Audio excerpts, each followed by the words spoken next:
안녕하세요. 예, 제모 스토리입니다. 지난 영상에서 우리나라 연금 제도 전체에 대해서 개괄적으로 살펴봤죠. 그리고 그 중에서 국가 수준의 연금, 국민연금, 그 다음에 이제 기초연금 두 가지는 좀 더 상세히 살펴본 것 같아요. 이제 이번 영상에서는 우리가 기업 수준의 퇴직연금, DB형과 DC형이 있다고 그랬죠. 요거 간단 비교 설명을 드리고, 지난 영상에서도 가장 많이 강조한 게 요 IRP하고 연금 저축이었죠. 그래서 요 두 가지에 대해서 좀 상세하게 설명을 드리려고 해요. 예. 우선 퇴직연금 DB형, DC형은 결정적 차이가, DB형은 적립금을 회사가 운영하는 거다. 그 다음에 이제 DC형은 각자 개인이 운영하는 거다. 기본적으로 이건 기업 수준이니까 당연히 기업에 취업 중인 근로자만 가입 가능한 연금이죠. 그래서 요 둘 중에 어떤 걸 선택할 거냐, 일단 결론부터 말씀드리면 그냥 DB형 택하시는 게 합리적이라고 생각이 돼요. DB형은 기업이 운영하는 거기 때문에 나는 신경 쓸 필요가 없어요. 그냥 퇴직할 때 이미 정해진 금액이야, 정해진 정액을 수령하게 된단 말이에요. 지금 어떻게 되어 있냐면 퇴직 직전 3개월 임금, 3개월 평균 임금의 근속 연수 곱한 만큼을 그냥 정액으로 받는 거예요. 그러면 뭐 운용을 잘했냐 못했냐 이건 다 회사가 책임을 지는 거고, 개인은 운용 성과는 아무 관계없이 딱 정해진 금액만 받는 거니까 그냥 안정적으로 퇴직 급여를 수령할 수 있게 되겠죠. 반면에 이제 DC형은 본인이 운용을 해야 되니까 중간에 운용 성과가 안 좋으면 적립금에도 못 미치는 적은 금액을 수령할 수도 있겠죠. 그런 위험을 이제 부담하셔야 되는 거예요. 이제 굳이 이론적으로 뭐 따져보자 그러면, 혹시 매년 임금 인상률이 내가 직접 운용했을 때 벌 수 있는 투자 수익률보다 더 높다면 그럼 당연히 DB형이 무조건 유리한 거죠.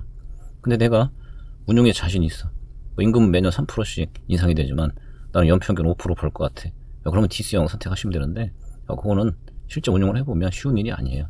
그래서 뭐 자산운용사 같은 데에서 뭐 DC형 퇴직연금 뭐 이렇게 홍보도 하고 그러면 DB형보다 더 많은 수익을 낼 수 있다 뭐 이렇게 하기도 하지만 그거 쉬운 일이 아니에요.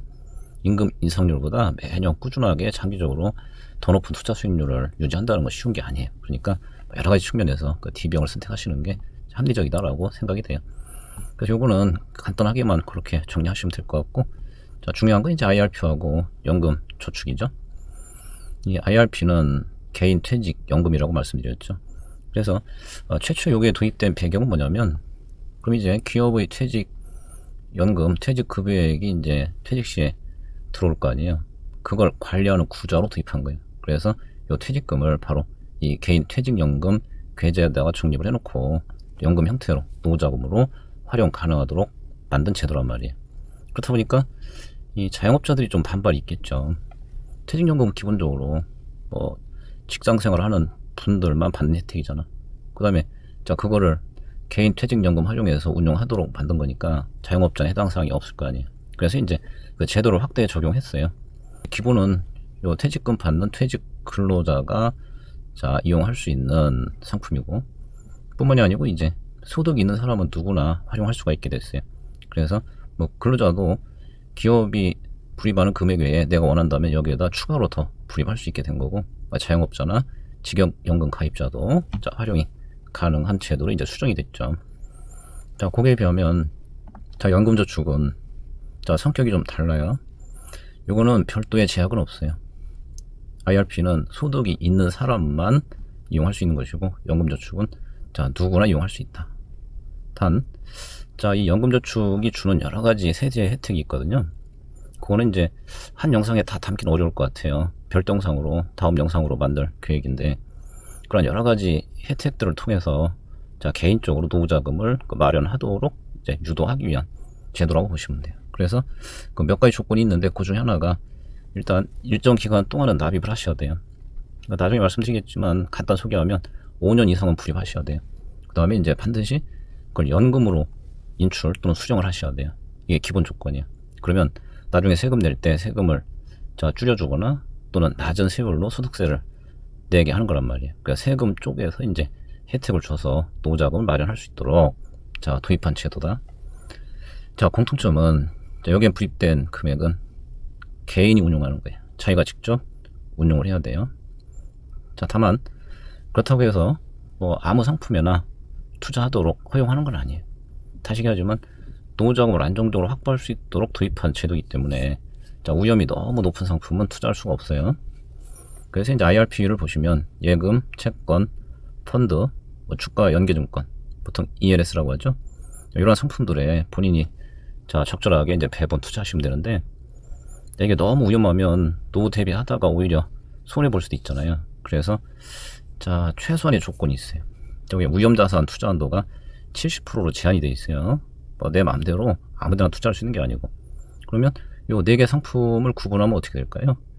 예금과 채권은 자, 안전자산이죠. 그 다음에 요 펀드는 주식형 펀드예요. 주식형 펀드, 그다음에 ELS. 아무튼 주식이 들어가면 다 위험이 있는 거예요. 그렇게 생각하시면 돼요. 그래서 위험이 있는 펀드라든지 ELS 여기에 최대 70%까지만 투자할 수가 있고, 거꾸로 최소 30% 이상은 요 안전자산, 채권이나 예금에 투자를 해야 돼요. 자, 그렇게 제약이 돼 있다라는 것이죠. 자, 연금저축은 자, 주식형 펀드라든지 ETF에 투자가 가능한데, 물론 요거는 제약은 없어요. 위험산 투자 한도가 100%, 본인이 원하면 뭐 주식 관련 상품에 100% 투자해도 상관은 없다라고 하는 거죠. 자, 근데 요 PPT에는 들어있지 않지만 주식 관련 자, 위험이 굉장히 높은 상품은 둘 다 제한이 돼 있어요. 그게 뭘까요? 여러분들 주식에 투자하면서 가장 위험한 건 개별 종목에 투자하는 거예요. 그래서 이 IRP와 연금저축 프리백은 이 개별 종목에는 투자할 수가 없어요. 자, 개별 종목 투자는 불가능하고, 그 다음에 사실 그거보다 더 위험한 게 이 파생 연계 증권이거든요. 옵션 선물과 연계된 상품들. 자, 그런 상품들에는 자, 투자할 수가 없어요. 그래서 이제 노후자금을 마련할 수 있도록 도입된 제도이기 때문에 어느 정도 자, 위험을 관리할 수 있도록 좀 제약을 두고 있다, 이렇게 보시면 되죠. 자, 그 다음에 이런 상품들의 공통적 특성은 여러 가지 세제 혜택을 주고 있다라고 하는 거죠. 이 퇴직연금 쪽에서 발생하는 소득은 퇴직소득세만 그냥 분리과세한다. 이거 세금 얘기가 자꾸 나오니까 점점 이제 얘기가 복잡해지고 할 얘기가 많아지는데, 이 분리과세와 종합과세 이런 얘기는 뭐 기회가 되면 아마 다음 영상쯤 얘기하게 될 것 같아요. 그러니까 지금은 분리과세구나 이 정도만 자, 확인하고 넘어가도록 합시다. 자, 그 다음에 이제 IRP와 연금저축의 공통점이 이러한 다양한 세제 혜택을 주고 있다는 거죠. 얘도 자세한 건 다음 영상에서 말씀드릴 거예요. 자, 세액공제 혜택이 있고 또 과세 이연 혜택이 있고, 나중에 연금으로 수령할 때 그때 실제 소득이 발생한다고 보시면 되는데 상대적으로 굉장히 낮은 소득세율로 과세를 한단 말이에요. 자, 그 다음에 그럼 이러한 여러 가지 혜택을 주기 때문에 자, 이제 개인이 운용하는 이 연금들 IRP하고 연금저축은 자, 불입 가능한 총액이 제한되어 있어요. 그래서 두 개 합해서 IRP와 연금저축 합해서 1년에 최대 1,800만원까지만 불입이 가능해요. 그러니까 월 매년 일정액 납입한다고 치면 월 150만원까지가 한도다라고 보시면 돼요. 요거 기억하고 계세요. 다음 영상에서 이 세제 혜택 얘기할 때 요거랑 헷갈리시면 안 되니까 불입 가능액은 두 개 합해서 연간 총 1,800만원까지다. 그 다음에 마지막으로 굉장히 중요한 게 있어요. 이 퇴직연금은 기업 연금이든 개인이든 이건 원칙적으로 절대 중도 인출이 불가능하다. 반드시 자, 연금 형태로만 수령 가능하다. 이게 원칙이에요. 자, 물론 예외 케이스도 있긴 해요. 그래서 한번 여러분들이 어떤 경우면 인정해 줄까 생각을 해보세요. 별도 규정이 있어요. 그거는 이제 그때 필요하면 상세한 건 보시고, 몇 가지 예를 들면 첫 번째, 자, 생애 처음 주택 구입한다. 그래서 주택 구입 자금이 부족하다. 그러면 인정해줘요. 또 전세 관련해서도 인정되는 부분이 일부 있고, 또 하나는 질병적 사유. 질병 사유가 발생하면 그건 굉장히 중대한 사유잖아요. 그래서 그러한 경우에 자, 중도 인출을 인정해 주긴 하는데, 그러한 딱 정해놓은 케이스 외에는 어떤 경우도 인출이 불가능하다고 보시면 돼요. 거기에 비하면 연금저축은 중도 인출에 제약은 없어요. 단 그렇긴 하지만 중도 인출하는 순간 무조건 손해예요. 아마 앞선 영상에서도 말씀드렸을 거예요. 이게 중도 인출 또는 해지를 하게 되면 페널티가 굉장히 강해요. 여기서 누렸던 여러 세액공제 혜택보다 더 많은 페널티를 물게 되기 때문에 자, 중도 인출에 대한 제약은 없지만 자, 중도 인출하는 순간 손해를 본다고 생각하시면 돼요. 따라서 이런 개인 퇴직연금, 연금저축에 불입하는 돈은 반드시 어떤 돈이 돼야 될까요? 예, 내가 장기간 동안 자, 쓰지 않아도 되는 돈이야. 안전한 여유자금이에요. 내가 언젠가 돈 필요해서 여기서 빼서야 된다라고 생각한다면 그 돈은 절대 이 상품에 불입하면 안 돼요. 그래서 절대 중도 인출 안 하고 정해진 기간 동안 불입한 후에 연금 형태로 나중에 수령해도 전혀 무방한 그러한 자금으로 IRP와 연금저축을 가입해야 되는 거예요. 그게 가장 중요한 포인트 중에 하나라고 보시면 돼요.